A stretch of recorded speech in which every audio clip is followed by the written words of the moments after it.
PTC network ਦੇ ਦਰਸ਼ਕਾਂ ਦਾ ਸਵਾਗਤ ਹੈ ਜੀ ਮੁੱਦਾ ਦੇ ਅੱਜ ਦੇ ਐਪੀਸੋਡ ਦੇ ਵਿੱਚ। ਔਰ ਜਿੱਥੇ ਇੰਡੀਅਨ ਕਮਿਊਨਿਟੀ ਜਾਂ ਪੰਜਾਬ ਤੋਂ ਆਏ ਹੋਏ ਲੋਕਾਂ ਨੇ ਅਮਰੀਕਾ ਦੇ ਵਿੱਚ ਮੱਲਾਂ ਮਾਰੀਆਂ ਨੇ, ਉੱਥੇ ਬਹੁਤ ਵੱਡੀ ਗਿਣਤੀ 'ਚ ਮਾਂ ਬਾਪ ਐਸੇ ਹੁੰਦੇ ਨੇ ਜਿਹੜੇ ਦੋ ਮਕਸਦਾਂ ਕਰਕੇ ਚਾਹੁੰਦੇ ਨੇ ਕਿ ਉਹਨਾਂ ਦੇ ਬੱਚੇ ਵਾਪਸ ਇੰਡੀਆ ਜਾ ਕੇ ਪੜ੍ਹਨ। ਪਹਿਲਾ ਮਕਸਦ ਕਿ ਉਹਨਾਂ ਦੀਆਂ ਆਪਣੀ ਧਰਤੀ ਨਾਲ, ਜਿਹੜੀ ਉਹਨਾਂ ਦੇ ਮਾਂ ਬਾਪ ਦੀ ਧਰਤੀ ਸੀ, ਉਹਦੇ ਨਾਲ ਜੜ੍ਹਾਂ ਜੁੜਨ ਦਾ ਕੋਈ ਰਸਤਾ ਬਣ ਜਾਂਦਾ ਹੈ। ਦੂਸਰਾ ਮਕਸਦ ਹੁੰਦਾ ਹੈ ਕਿ ਜੇ ਇਹ ਬੱਚੇ ਉੱਥੇ ਜਾ ਕੇ ਪੜ੍ਹਦੇ ਨੇ ਤਾਂ ਜਿਹੜੇ ਮਿਆਰਾਂ ਦੇ ਉੱਤੇ ਉਹਨਾਂ ਮਾਂ ਬਾਪ ਨੇ ਪੜ੍ਹਾਈ ਕੀਤੀ ਹੈ, ਜਿਹੜੇ ਮਿਆਰਾਂ 'ਤੇ ਅੱਜ ਹਜ਼ਾਰਾਂ ਡਾਕਟਰਸ ਅਮਰੀਕਾ ਦੇ ਵਿੱਚ ਬੈਠੇ ਪ੍ਰੈਕਟਿਸ ਕਰ ਰਹੇ ਨੇ, ਉਹਨਾਂ ਮਿਆਰਾਂ 'ਤੇ ਉਹਨਾਂ ਬੱਚਿਆਂ ਦੀ ਪੜ੍ਹਾਈ ਵੀ ਹੋ ਜਾਏਗੀ। ਸੋ ਇਹਨਾਂ ਦੋਨਾਂ ਕਾਰਨਾਂ ਦੇ ਕਰਕੇ ਕੋਸ਼ਿਸ਼ ਬਹੁਤ ਹੁੰਦੀ ਹੈ, ਪਰ ਬਹੁਤ ਸਾਰੇ ਐਸੇ ਫੀਲਡ ਨੇ ਜਿਨ੍ਹਾਂ ਦੇ ਬਾਰੇ ਜਾਂ ਤਾਂ ਜਾਣਕਾਰੀ ਨਹੀਂ ਪਤਾ ਹੁੰਦੀ ਜਾਂ ਇਹ ਪਤਾ ਨਹੀਂ ਹੁੰਦਾ ਕਿ ਉਹਨਾਂ ਦਾ ਖਰਚਾ ਕਿੰਨਾ ਕੁ ਹੈ ਜਾਂ ਉਹਨਾਂ ਦੀ ਪੜ੍ਹਾਈ ਦਾ ਫਾਇਦਾ ਕਿੰਨਾ ਕੁ ਹੈ।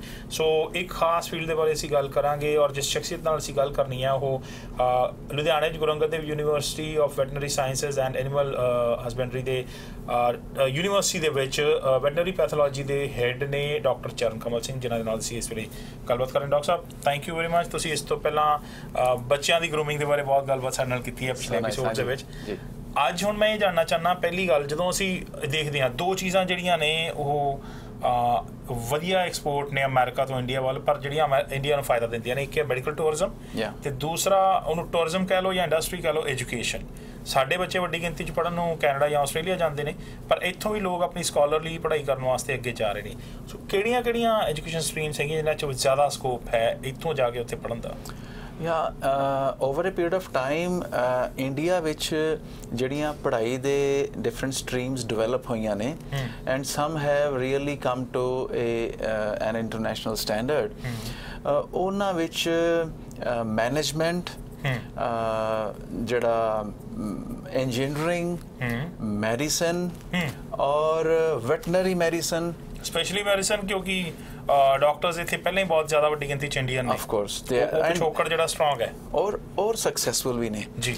ਔਰ ਇਸ ਕਰਕੇ ਜਿਹੜੇ ਰੂਟਸ ਉਹਨਾਂ ਦੀਆਂ ਇੰਡੀਅਨ ਰੂਟਸ ਨੇ, they are very well authenticated, and ਉਹਨਾਂ ਦਾ success stories are n number. So all are becoming successful. That means ਜਿਹੜੀ ਉਹਨਾਂ ਦੀ grooming ਔਰ ਜਿਹੜੀ ਉਹਨਾਂ ਦੀ schooling ਹੋ ਰਹੀ ਹੈ ਉਹ ਮਿਆਰੀ ਹੈ। ਔਰ ਪਰ ਜਿਸ ਤਰ੍ਹਾਂ ਸਮੇਂ ਦੇ ਨਾਲ advancements ਹੋ ਰਹੀਆਂ, some institutions in India are matching those standards. और इस करके of course this is always on thing, और ਜਿਹੜੇ ਇਹਦੀ ਅਵੇਅਰਨੈਸ ਪਰ ਮੈਨੂੰ ਲੱਗਦਾ ਦਵਿੰਦਰ ਜੀ ਕਾਫੀ ਘੱਟ ਹੈ। ਕੁਝ ਕੁ ਫੈਮਿਲੀਜ਼ ਨੇ ਉਸੇ ਪਾਕਟ ਚੋਂ ਹੀ ਹਮੇਸ਼ਾ ਸਾਡੇ ਕੋਲ ਬੱਚੇ ਆ ਰਹੇ ਆ, ਫॉर एग्जांपल ਜਿਹਨਾਂ ਨੂੰ ਪਤਾ ਹੈ, ਮੈਂ ਜਿਹੜੇ ਏਰੀਆਜ਼ 'ਚ ਪਤਾ ਹੈ, ਜਿਹੜਾ ਫॉर एग्जांपल ਸਾਡੀ ਇੰਸਟੀਟਿਊਸ਼ਨ ਆ, ਆਈ ਫੀਲ ਕਿ ਕੈਲੀਫੋਰਨੀਆ ਓਰੀਐਂਟਡ ਨਾ, ਉੱਥੇ ਸਾਡੇ ਅੱਛਾ ਦੂਸਰੀ ਗੱਲ ਹੈ ਜਿੱਥੋਂ ਸਾਡੀ ਐਲੂਮਨੀ ਜਾ ਕੇ ਰਹਿ ਰਹੀ ਹੈ, ਉਹਨਾਂ ਦੇ ਰੂਟਸ ਹੁੰਦੇ ਨੇ। ਓਕੇ, ਉਹਨਾਂ ਨੂੰ ਪਤਾ ਹੁੰਦਾ, ਉਹ ਆਪਣੀ ਫੈਮਿਲੀ ਦੇ ਬੱਚਿਆਂ ਨੂੰ, ਆਸ-ਪਾਸ ਫਰੈਂਡਸ ਦੀ ਫੈਮਿਲੀ ਨੂੰ ਦੱਸਦੇ ਨੇ, ਉਹਨਾਂ ਨੂੰ ਵਾਪਸ ਭੇਜਦੇ ਆ।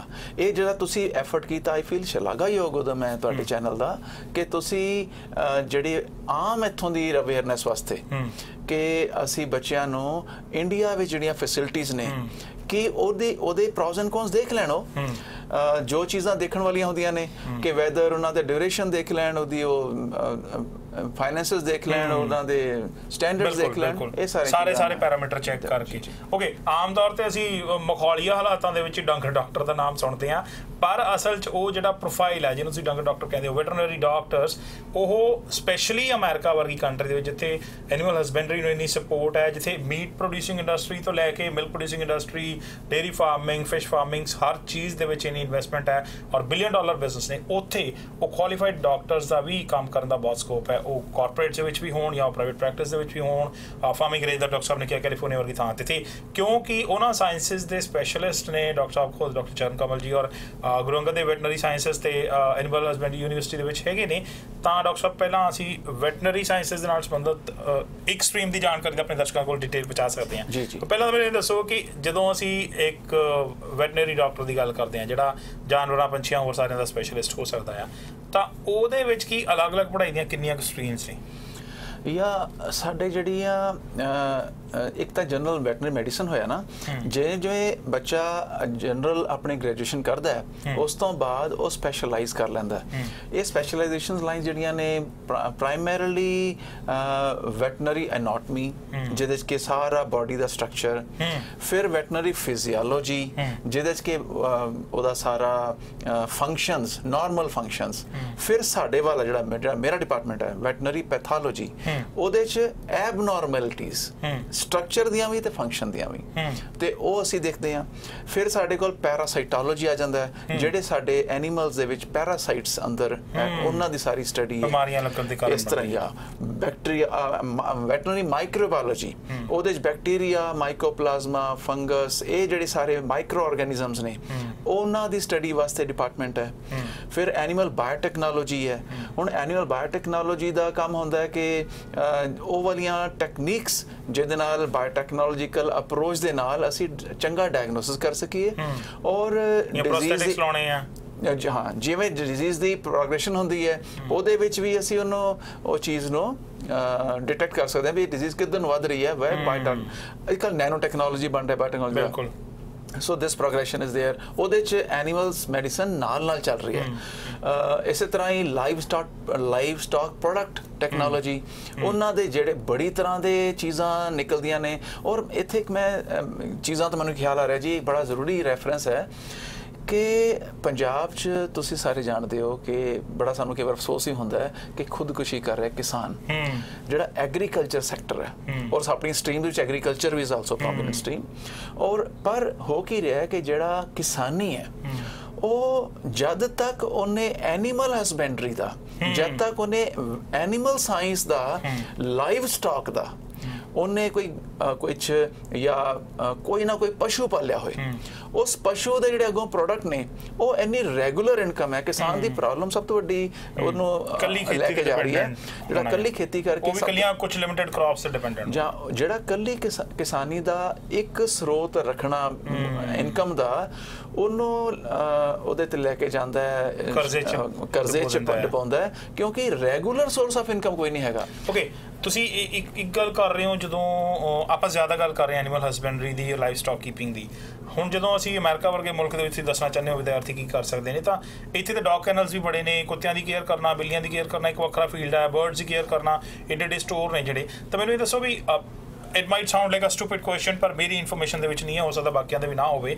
ਇਨਸਾਨਾਂ ਦੀ ਟ੍ਰੇਨਿੰਗ ਲੈਣਾ ਤੇ ਸ਼ਾਇਦ ਇੱਕ ਇਨਸਾਨ ਇੱਕੋ ਸਪੀਸ਼ੀਜ਼ ਹੈ, ਵੱਖ-ਵੱਖ ਜਾਨਵਰਾਂ ਦੀ ਟ੍ਰੇਨਿੰਗ ਦੇ ਲਈ ਕੀ ਪੜ੍ਹਾਈ ਬਹੁਤ ਜ਼ਿਆਦਾ ਵੱਖਰੀ ਹੋ ਜਾਂਦੀ ਹੈ? ਫਿਰ ਤੁਹਾਨੂੰ ਬਰਡਸ ਦਾ ਵੀ ਪਤਾ ਹੋਣਾ ਚਾਹੀਦਾ, ਤਾਂ ਉਹਦੇ ਵਿੱਚ ਕਿੱਦਾਂ ਫਿਰ ਟ੍ਰੇਨਿੰਗ ਕਿੰਨੀ ਔਖੀ ਹੈ? ਨਹੀਂ, ਇਟਸ ਅ ਵੈਰੀ ਪਰਟੀਨੈਂਟ ਕੁਐਸਚਨ ਜੀ, ਕਿ ਇਹ ਗੱਲ ਦਾ ਸਮਾਜ ਨੂੰ ਇੰਨਾ ਅਹਿਸਾਸ ਅਸੀਂ ਵੀ ਨਹੀਂ ਦਿਵਾ ਸਕੇ ਤੇ ਉਹਨਾਂ ਨੂੰ ਹੋ ਵੀ ਨਹੀਂ ਸਕਿਆ ਕਿ ਇੱਕ ਡਾਕਟਰ ਇੱਕ ਇਨਸਾਨ ਦਾ, ਇੱਕ ਸਪੀਸ਼ੀਜ਼ ਨੂੰ ਡੀਲ ਕਰ ਰਿਹਾ।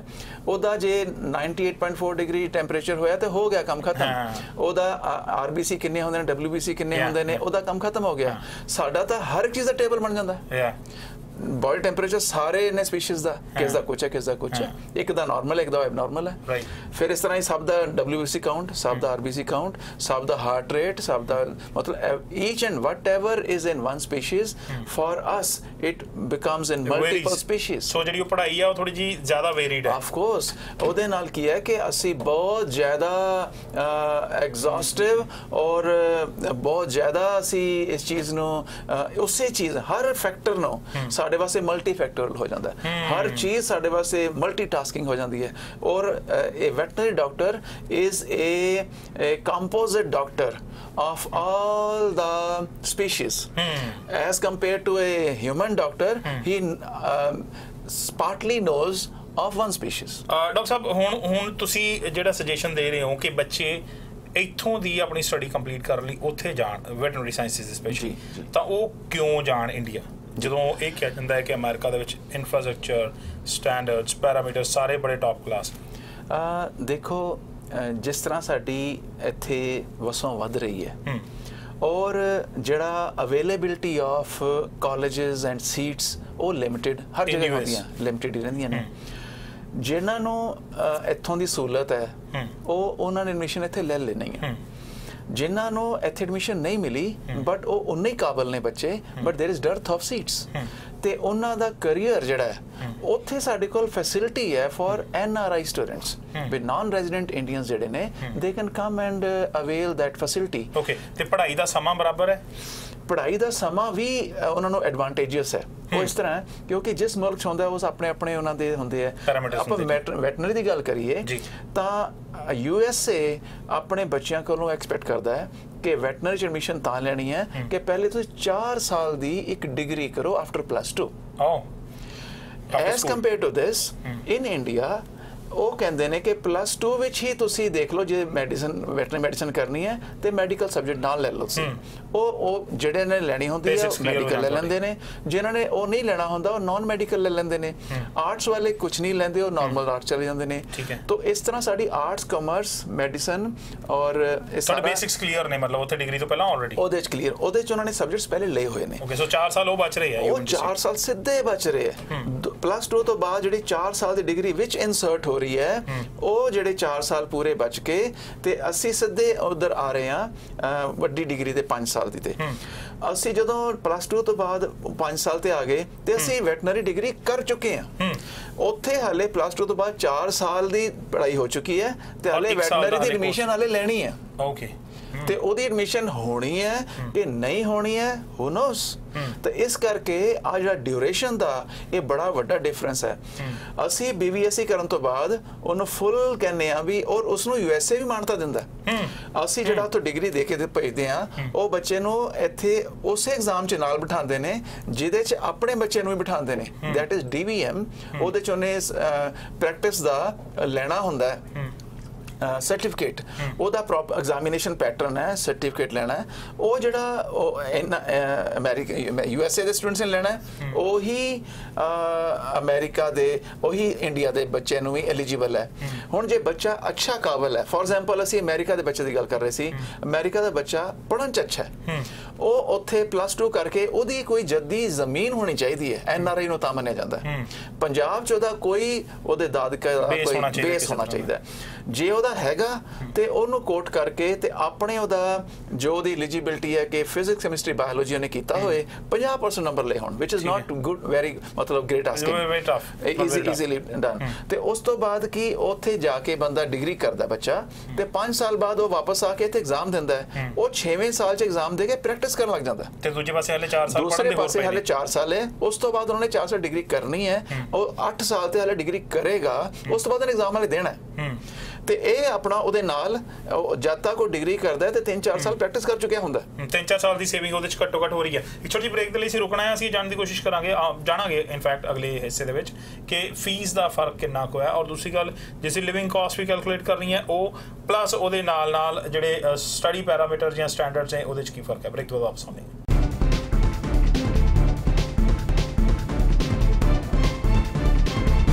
ਬ੍ਰੇਕ ਤੋਂ ਬਾਅਦ ਗੱਲਬਾਤ ਦਾ ਸਿਲਸਿਲਾ ਫੇਰ ਜਾਰੀ ਹੈ। Guru Angad Dev veterinary and animal sciences university ਦੇ ਪੈਥੋਲੋਜੀ ਡਿਪਾਰਟਮੈਂਟ ਦੇ head of department doctor Charan Kamal Singh ਹੋਰਾਂ ਦੇ ਨਾਲ ਅਸੀਂ ਗੱਲਬਾਤ ਕਰ ਰਹੇ ਹਾਂ ਕਿਉਂ ਇਹਨਾਂ ਪੜ੍ਹਾਈਆਂ ਦੇ ਵਾਸਤੇ ਅਮਰੀਕਾ ਤੋਂ ਸਟੂਡੈਂਟਸ ਇੰਡੀਆ ਜਾਣ ਔਰ ਉਹਨਾਂ ਨੂੰ ਕੀ ਫਾਇਦਾ ਆ।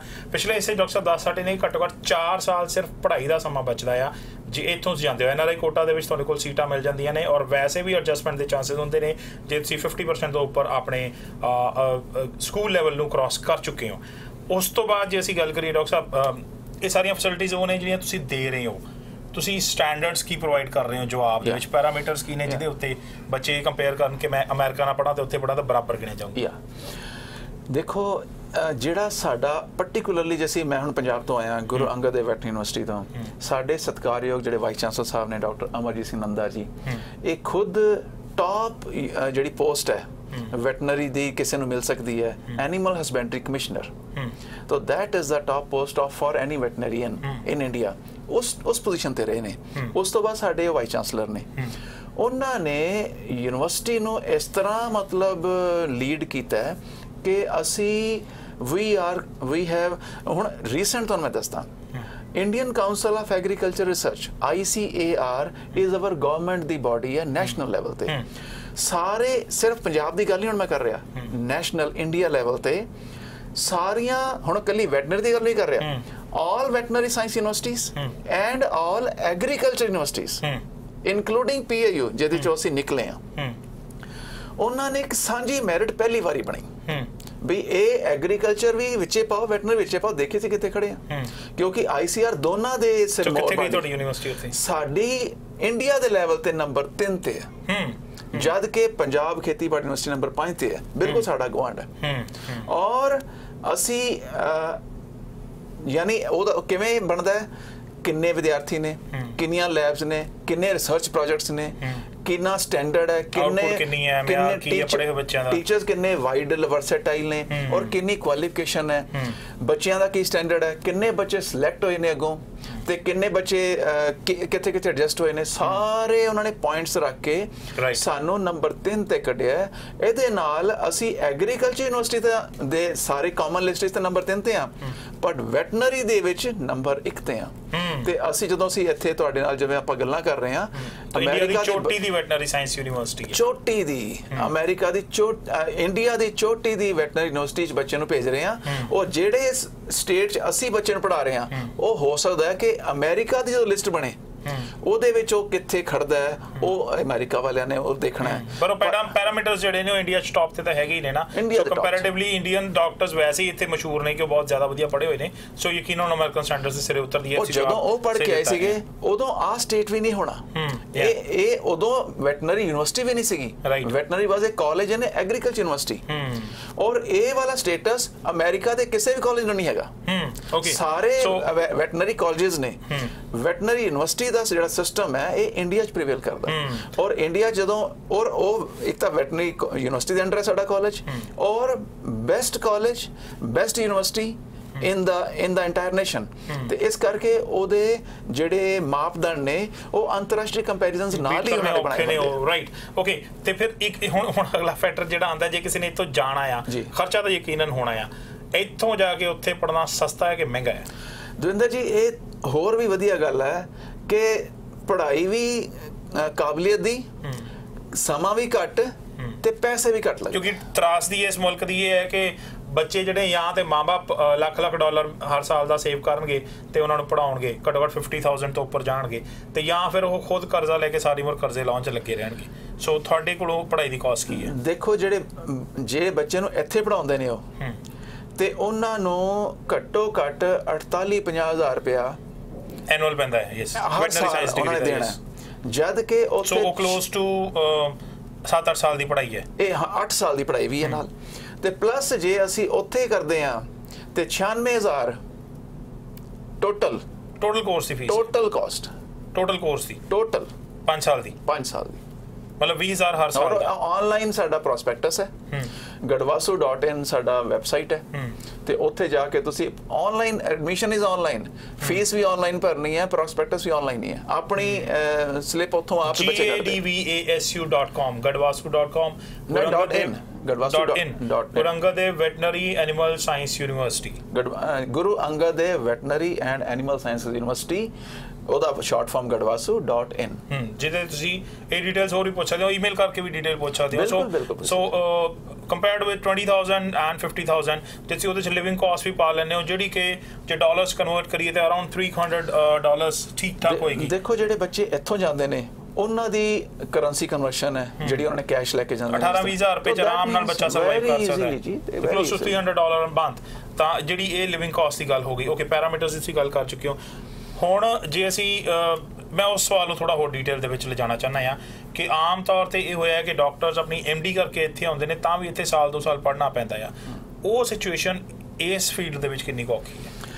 ਜਿਹੜੇ ਸਾਡੇ ਕੋਲ ਉੱਥੋਂ ਬੱਚੇ ਜਿਹੜੇ ਤਾਂ ਪੜ੍ਹਾਈ 'ਚ ਮਨ ਲੱਗਿਆ ਹੋਇਆ ਉਹਨਾਂ ਦੇ ਰਿਕਾਰਡ ਹੁਣ ਇਸ ਤਰ੍ਹਾਂ ਦਾ ਹੈਗਾ ਕਿ ਦੇ ਵਰਕ ਫॉर ਮਿਹਨਤ ਕਰਦੇ ਨੇ ਸਾਲ ਕੁ ਤਾਂ, ਤੇ ਉਹ ਸਾਰੇ ਕਲੀਅਰ ਕਰਦੇ ਨੇ। ਕੋਈ ਵੀ ਇਹੋ ਜਿਹਾ ਸਾਡਾ ਮੇਰੇ ਕਲਾਸਮੇਟਸ ਕਿੰਨੇ ਹੈਗੇ ਨੇ, ਔਰ ਮਜ਼ੇ ਦੀ ਗੱਲ ਇਹ ਹੈ ਜੀ ਕਿ ਉੱਥੇ ਹਾਲੇ ਇੰਨੇ ਵਧੀਆ number, they were not among the toppers in their class, ਮੇਰੇ classmates were the topper in my class, but ਉਹ ਇੱਥੇ ਆ ਕੇ ਦੇ ਆਰ ਸਕਸੈਸਫੁਲ, ਉਹਨਾਂ ਨੇ ਸਾਰੇ ਐਗਜ਼ਾਮ ਕਲੀਅਰ ਕੀਤੇ ਨੇ, ਉਹ ਸਾਰੇ ਉਹਨਾਂ ਦੀ ਪ੍ਰੈਕਟਿਸ ਵਧੀਆ ਚੱਲ ਰਹੀ ਹੈ। So you mean to say ਕਿ ਅਮਰੀਕਨ ਪੈਰਾਮੀਟਰਸ ਨੂੰ ਬੀਟ ਕਰਦੇ ਨੇ ਉਹਨਾਂ ਦੇ ਆਪਣੇ ਮੀਟ ਦੈਟ ਪੜ੍ਹਾਈ ਦੇ ਸਟੈਂਡਰਡਸ। ਆਫ ਕੋਰਸ ਓਕੇ, ਜੇ ਅਸੀਂ ਸਪੈਸ਼ਲਾਈਜੇਸ਼ਨ ਦੀ ਗੱਲ ਕਰੀਏ ਤਾਂ ਉਹਦਾ ਸਕੋਪ ਕਿੰਨਾ ਕੁ ਹੈ? ਤੁਸੀਂ 1 ਡਿਗਰੀ ਤੇ ਦੇ ਰਹੇ ਹੋ, ਉਸ ਤੋਂ ਬਾਅਦ ਅਗਾਂਹ ਜਾਣਾ ਹੈ ਜੀ। ਸਾਡੇ ਕੋਲ ਆਪਾਂ ਜਿਹੜੀ ਗੱਲ ਕਰ ਰਹੇ ਸੀ ਸਟਰੀਮਸ ਦੀ, ਉਹਦੇ ਵਿੱਚ ਜਿਹੜੀ ਐਕਚੁਅਲ ਕਲੀਨਿਕਲ ਸਟਰੀਮਸ ਨੇ ਉਹ ਆਪਣੇ ਵਿੱਚ ਰਹਿ ਗਈ ਗੱਲ ਕਿ ਸਰਜਰੀ, ਗਾਇਨੀ, ਮੈਡੀਸਨ, ਇਹ ਉਹ ਵਾਲੀਆਂ ਸਟਰੀਮਸ ਨੇ ਸਾਡੀਆਂ ਜਿਨ੍ਹਾਂ 'ਚ ਬੱਚੇ PhD ਆਪਣੇ